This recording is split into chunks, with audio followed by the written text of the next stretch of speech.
Ciao a tutti ragazzi, allora oggi con l'occasione che sto facendo la CCV Valve, Crankcase Valve, volevo farvi vedere anche la DISA Valve. Cos'è la DISA Valve? La DISA Valve non è altro che una valvola di separazione, una valvola intermedia che separa la parte diciamo dell'aspirazione, perché come vedete l'intake, l'aspirazione del 3000, del 2005, comunque degli aspirati BMW sia dell'M54 che N54 sono molto grosse e al pratico un'aspirazione così grande non è così necessaria, possiamo pensare.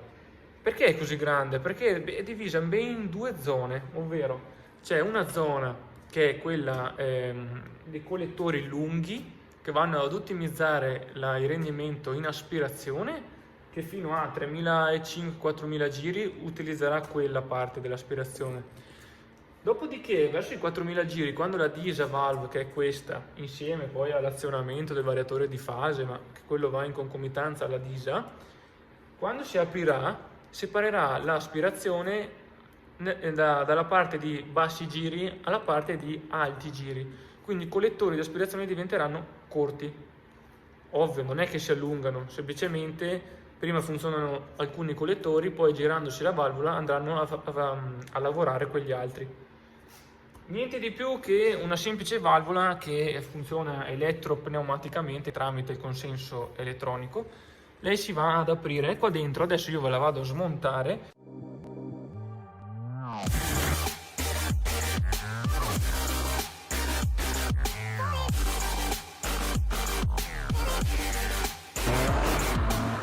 Vi faccio vedere come si fa. Sono una brugolina qua che è una Torx, adesso non so dirvi la misura, comunque come vedete è una Torx, e ce n'è un'altra qua sotto a questa cover.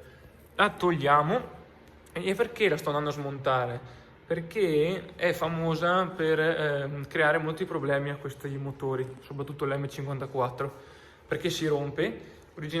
Originariamente è di plastica, si rompe e tante volte finisce nel motore.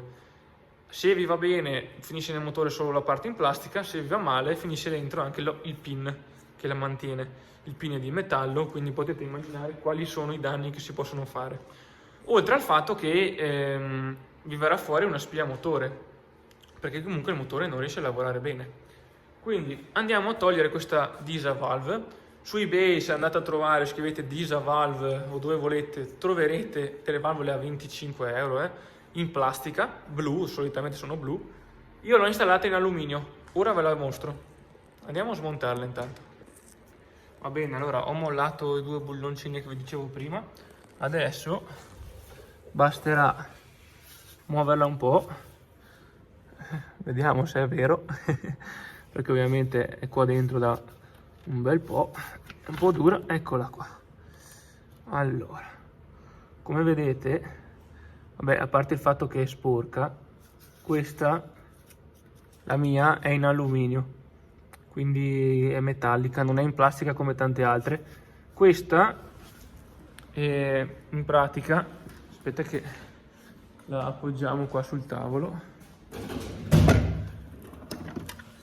Questa, quando diciamo tramite input elettrico con questa valvolina di depressione la macchina gli va a dare l'input, lei si va ad aprire in questa maniera qua, eccola qua, sentite come si muove. Allora lei a riposo rimane aperta, ok?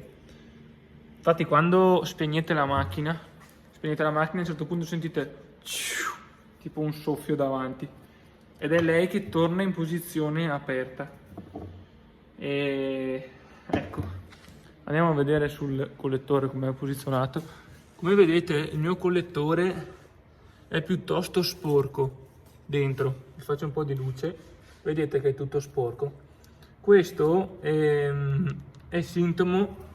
dei sintomi della CCV valve, quindi quella di cui vi parlavo prima. La crankcase valve, insomma quella che sto per andare a sostituire. Vi metto il link qui in video della crankcase valve se vi può interessare. E niente, questa è una piccola infarinatura di quello che è la valvola DISA, e proprio da qui lei va a separare le due aspirazioni, come vi dicevo. Bene, piccola chicca, piccolo video per chi è appassionato di questi motori, in particolare questo l'M54, un 3000. E mi raccomando, iscriviti al canale, guarda pure gli altri video e ci vediamo alla prossima. Ciao!